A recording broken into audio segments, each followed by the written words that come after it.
2025 সালে এসে যদি আপনি কোনো বিজনেস স্টার্ট করতে চান তাহলে এআইতে আপনার মেধা, টাকা, শ্রম ওয়াইজ একটা ডিসিশন। কেননা পুরো পৃথিবী আসলে প্রতিযোগিতা করছে এআইতে কে কাকে পেছনে ফেলতে পারে। সামনের দিনের এআই যার হাতে, পৃথিবীর রাজত্ব তার সাথে। সো এখন কোম্পানি, যদি আপনি একটা এসএমই বিজনেস করতে চান সেক্ষেত্রে একটা সৈন্য দল লাগবে যারা হচ্ছে আপনার মিশনকে সাকসেসফুল করার জন্য, আপনার ব্যাটল জেতার জন্য কাজ করবে। তো সেই ব্যাটলে আসলে আপনার ফ্রন্ট সারির সৈন্য থাকবে, লেফটেন্যান্ট থাকবে, মেজর থাকবে এবং ব্রিগেডিয়ার থাকবে। এরকম ভাবে আসলে আপনার সৈন্য দলকে সাজাতে হবে। এখন সৈন্য দলকে তো সাজাবেন, সৈন্য দল কেন আপনার জন্য যুদ্ধ করবে তার জন্য তো একটা একটা গোল থাকবে, একটা ভিশন থাকবে, একটা মিশন থাকবে যে হয়তো তার দেশ মাতৃকাকে বাঁচাবে বা নতুন কোনো একটা রাজ্য জয় করবে।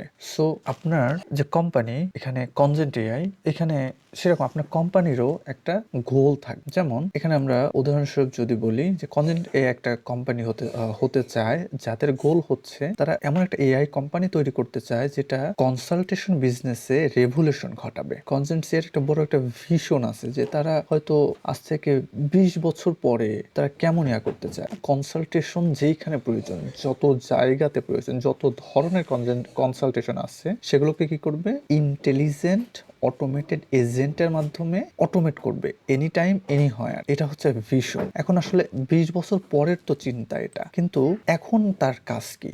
এখন তার কাজ হচ্ছে যে আসলে সব ইন্ডাস্ট্রি তো আসলে ফোকাস করলে হবে না, দেখো হয়তো যে কোনো একটা ইন্ডাস্ট্রিকে তার ফার্স্টে ফোকাস করতে হবে। সো ধরেন যে হচ্ছে কনজেন্ট এআই এর হচ্ছে মিশনটা হলো যে মেডিকেল সেক্টরের বা ডক্টরদের যে কনসালটেশন এক্সপার্টিজ আছে সেটাকে অটোমেট করা, এজেন্টে কনভার্ট করা। তো এটা হচ্ছে মিশন একটা কোম্পানির, এবং আপনাকে একটা পারপাসও থাকবে।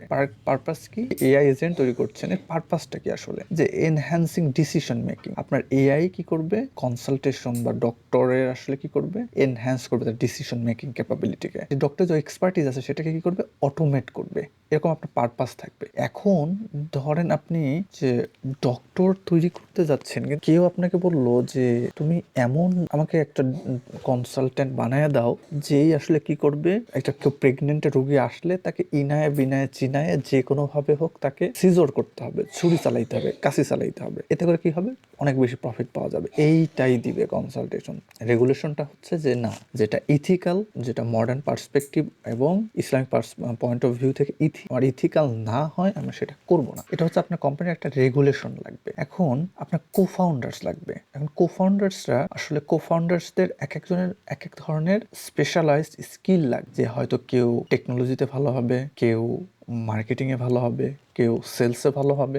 বিভিন্ন ডোমেইনের এক্সপার্টিজ ওয়ালা মানুষদের নিয়ে আপনার টিম ফর্ম করতে হবে। কোফাউন্ডার আপনার হবে সৈন্য দলের সেনাপতি। এবং আপনার এই যে ঠিক আছে, আপনার হলো এখন কি আপনার সৈন্য, এখন আপনার স্ট্রাকচার যেটা হচ্ছে আপনার যে ব্যাটল গ্রাউন্ডের জন্য আপনার সৈন্য দলকে একেবারে বিন্যস্ত করা, যারা হচ্ছে আপনার হচ্ছে জন্য ব্যাটলটাকে জিতবে, যে ফ্রন্ট লেয়ার বা ডিসিশন লেয়ার বিভিন্ন রকম। সো এখানে বিজনেসের ক্ষেত্রে ব্যাটল, তবে এআই রিসে আপনি অনেক বেশি অ্যাডভান্টেজ পাবেন। আপনি যদি আপনার নিশটাকে সুন্দরভাবে সিলেক্ট করতে পারেন, যে নিশে আপনার দেখলেন কোনো কম্পিটিটর নাই, এবং যে তাহলে আসলে কিন্তু আপনি সেই ব্যাটলটা অনেক সহজেই জিততে পারবেন। আপনার এমন একটা রিজন সিলেক্ট করলেন যে যাদের আসলে আপনার যে সেনাবাহিনী, সেই বিজনেসের কোম্পানির সেনাবাহিনীকে আপনি এভাবে সাজাতে পারেন যে আপনার প্রথমে আপনার এখানে কোম্পানি, যে সকল কিছুর সোর্সটা হচ্ছে কোম্পানি। আচ্ছা, এই সকল কিছু ইয়ারটা কি, দেন অ্যাডভাইজর কারা, যারা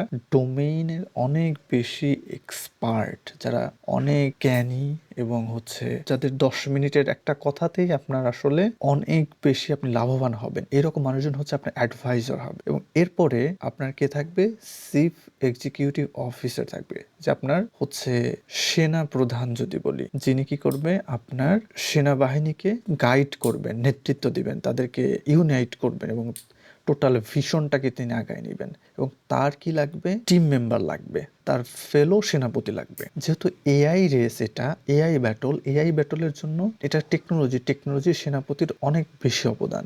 সাথে সাথে এআই ব্যাটলের জন্য আসলে কি ফাইন্যান্স লাগবে, ফাইন্যান্সটা অনেক গুরুত্বপূর্ণ, একেবারেই গুরুত্বপূর্ণ। তো সেটারও সেনাপতি লাগবে। যে আপনার এআই আপনি পণ্য বানাইলেন, আপনার কি করতে হবে? পণ্যটা তো মানুষকে জানাইতে হবে, বিক্রি করতে হবে। তার জন্য কি লাগবে? মার্কেটিং লাগবে। এখন এর পরের লেয়ারে আপনার থাকবে এআই সলিউশন আর্কিটেক্ট থাকবে, যে কিনা AI developer, ML ops, web ডেভেলপারকে নিয়ে সৈন্যদেরকে নিয়ে সে কি করবে? একটা টোটাল এআই সলিউশন বানাবে, যেটা ব্যাটলে জিততে সাহায্য করবে। সো এটার জন্য কি লাগবে?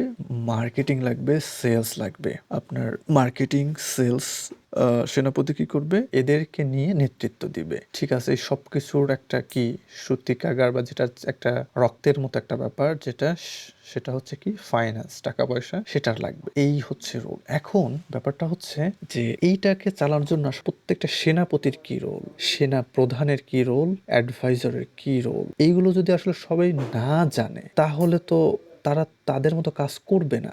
সৈন্য দল, আপনার সেনাবাহিনী ফর্ম করলেন, তো সেনাবাহিনীর অ্যাডভাইজার লাগবে, সেনাবাহিনীর সেনাপতি লাগবে, সেনাপতির উপদেষ্টা লাগবে, সেনাপ্রধানের হচ্ছে আরো যে সেনাপতি তাদের লাগবে। তো তারা তার টিম মেম্বারদেরকে নিয়ে রোল জেতার জন্য কাজ করবে।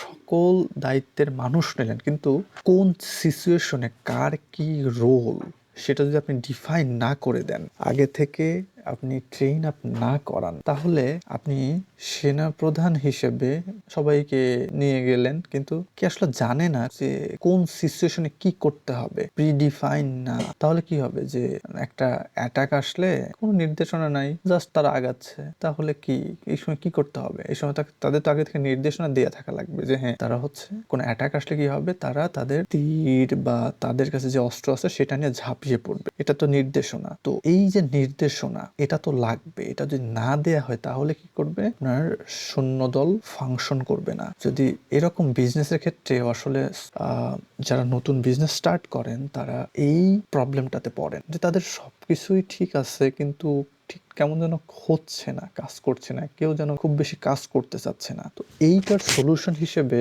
দুইটা বই আসলে অনেক বেশি কার্যকরী হতে পারে। তার মধ্যে একটা হচ্ছে ইমিত রিভাইজ, আর একটা হচ্ছে সেল টু বিল্ড। এই দুইটা বই আসলে অসাধারণ। এটা সলিউশনটা তারা সেখানে নিয়ে এসেছেন, যে হচ্ছে সিম্পল সলিউশন, যে হচ্ছে আপনার কোম্পানির ক্ষেত্রে যদি চিন্তা করেন, সেক্ষেত্রে হচ্ছে যে আপনার প্রত্যেকটা সৈন্য বা টিম মেম্বার, তাদের কি থাকবে? নির্দিষ্ট একটা রোলস থাকবে, সে অনুযায়ী কি করবে? কাজ করবে। এখন যদি সেই নির্দেশনাটা দেয়া থাকে, তাহলে একে একে যদি যার যার রোলটাকে সে প্লে করে, সে কাজ করতে থাকে, তাহলে কি হবে? আপনার কোম্পানিটা আগায় যাবে। সৈন্যদল যেভাবে জয়ের দিকে ধাবিত হয়, আপনার কোম্পানিটা সেভাবে জয়ের দিকে ধাবিত হবে, ধীরে ধীরে ডে বাই ডে আগাবে। আর যদি আপনার নির্দিষ্ট ম্যানুয়াল নেই, তাহলে কি হবে? ওই যে জাস্ট অ্যাটাক আসলো, কে কি করবে আসলে ভৌ দৌড়তে পালাচ্ছে, মানে কি করবে আসলে সেটাই জানে না। এই যে ব্যাপারটা, এইটাই হচ্ছে যে বিজনেস প্রসেস ডেভেলপ করা। কার কি রোল, কখন কি করবে, কোন দিন কতটুকুন করবে, সকল কিছু সবাইকে ডিফাইন করে দেয়া, এবং সেটা সবকিছু ঠিকঠাক হচ্ছে কিনা, যে আপনার সেনা প্রধান কি করবে? তার সেনাপতিদেরকে বলবে যে ঠিক আছে, তোমার টিম ঠিকঠাক কাজ করতেছে কিনা তুমি সেটা দেখো, সবাই সেটা দেখবে। এইভাবে কি হবে? সবাই মার্চ করতে থাকবে, ধীরে ধীরে এক পা দু পা এরকম করতে করতে একটা রাজ্য জয় করে ফেলবে। কিন্তু যদি সেটা না হয়, ডে বাই ডে, এখানে কোম্পানির ক্ষেত্রে প্রত্যেকটা দিন হচ্ছে এক একটা করে মার্চ স্টেপ, প্রত্যেকটা দিন প্রত্যেকের রোল আপনাকে কি করতে হবে? প্লে করতে হবে, তবেই এটা আগাবে। যদি সেটা না হয়, তাহলে এটা আসলে আগাবে না, আপনার কোম্পানি সফল হবে না। তো তো আপনাদের এআই জার্নিটা সফল হোক। এর পরবর্তীতে আরো কিছু লার্নিংস নিয়ে আপনাদের সাথে কথা হবে। আসসালামু আলাইকুম ওয়া রাহমাতুল্লাহি ওয়া বারাকাতুহু।